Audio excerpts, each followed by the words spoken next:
டர்பில Atletico Madrid fans பெரிய சம்பவம் பண்ணிட்டாங்க. ஒரு கோல் செலிப்ரேட் பண்ணதுக்கு இவ்வளோ பெரிய பிரச்சனையா? லைட்டர்ஸை தூக்கி பிளேயர்ஸ் மேலே அடிச்சாங்க, கவரில் என்னென்னமோ போட்டு பிளேயர்ஸ் மேலே அடிச்சாங்க. அதையும் தாண்டி வந்து பார்த்தீங்கன்னா அத்லெட்டிகோ மெட்ரிட் ஃபேன்ஸ் கிட்ட வந்து ஒரு கத்தியை வரை ரிகவர் பண்ணியிருக்காங்க. டர்பி ரொம்பவே இன்ட்ரெஸ்டிங்காக இருந்துச்சு. ரெண்டு டீம்ஸுமே ஒரு டீமையும் ரெஸ்பெக்ட் பண்ண விதம் தெரிஞ்சுது. அண்ட் ரெண்டு பேருமே அவ்வளோ ஒன்றும் மிஸ்டேக்ஸ் பண்ணல. கோல்ஸ் இல்லைனாலும் ஸ்டார்டிங் வந்து கேம் ரொம்பவே இன்ட்ரெஸ்டிங்காக போயிட்டு இருந்துச்சு. அங்கங்க இண்டிவிஜுவல் எக்ஸலன்ஸ் பார்க்க முடிஞ்சுது. பட் ஓவராலா ரொம்ப வந்து ஒரு மேனேஜரோட கேம்னு தான் இதை சொல்லி ஆகணும். பிளேயர்ஸோட கேமை தாண்டி இது ஒரு மேனேஜர்ஸ் கேம் தான் சொல்லி ஆகணும். டர்பில என்ன நடந்துச்சோ இல்லையோ அத்லெட்டிகோ மெட்ரிட் ஃபேன்ஸ் பெரிய சம்பவம் பண்ணிட்டாங்க.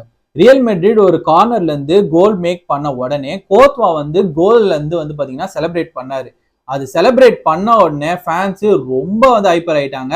ஏன்னா அத்லெட்டிகோ மெட்ரிட் பிளேயர் அவரு இதுக்கு முன்னாடி. ஸோ ரொம்ப வந்து பார்த்தீங்கன்னா ஃபேன்ஸ் வந்து ஹைப்பர் ஆயிட்டாங்க. லைட்டரை தூக்கி அடிக்க ஆரம்பிச்சிட்டாங்க, கவரில் என்னென்னமோ போட்டு தூக்கி வீச ஆரம்பிச்சிட்டாங்க. ரொம்பவே ஹைப்பர் ஆயிடுச்சு மேட்ச்சு. ஸோ என்ன பண்ணிட்டாங்க, ரெஃப்ரி வந்து பார்த்தீங்கன்னா எல்லா பிளேயர்ஸுமே உள்ள அமிச்சிட்டாங்க. ஸோ பிளே வந்து கொஞ்சம் டிலே ஆச்சு, ஸ்டாப் பண்ணிட்டு தான் ஸ்டார்ட் பண்ணாங்க.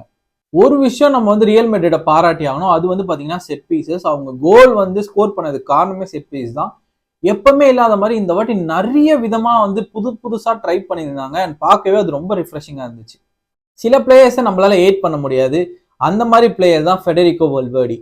ரொம்பவே ஒரு இம்பார்ட்டன்டான பிளேயர். அதாவது அட்டாக்ல வேணுமா நான் அட்டாக்ல இருப்பேன், மிட்ஃபீல்ட்ல வேணுமா நான் மிட்ஃபீல்ட்லயும் ஹெல்ப் பண்றேன், கோல் கீப்பருக்கு பிரச்சனையா நான் கோல் கிக் கூட அடிக்கிறேன்ற மாதிரி தான் நேற்று விளையாடிட்டு இருந்தாரு.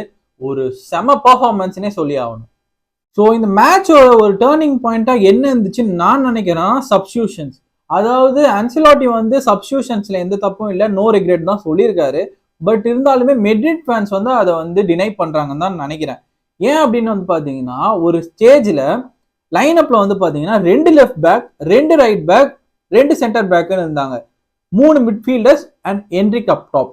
இது மட்டும் தான் வந்து லைன் அப்பா இருந்துச்சு. அதாவது ஒரு கோல் அடிச்சிட்ட பிறகு எப்படியாச்சும் இந்த கோலோட நம்ம வந்து மேட்சை வந்து டிஃபெண்ட் பண்ணி வின் பண்ணிடலான்ற ஒரு தாட் இருந்துச்சா என்னன்னு எனக்கு தெரியல. ரொம்ப டிஃபென்சிவா பிளே பண்ண மாதிரி இருந்துச்சு ஒரு ஸ்டேஜ்ல. அதுவே ரியல் மெட்ரிட்டுக்கு 2 பாயிண்ட்ஸ் காஸ்ட் ஆயிடுச்சு. ஸோ ஓவராலா என்ன நினைச்சுன்னு பாத்தீங்கன்னா ரெண்டு டீமுமே 1-1 வந்து பாத்தீங்கன்னா மேட்சை வந்து முடிச்சிட்டாங்க. கொரியா வந்து கோல் அடிச்சாரு அத்லெட்டிகோ மெட்ரிட்க்கு.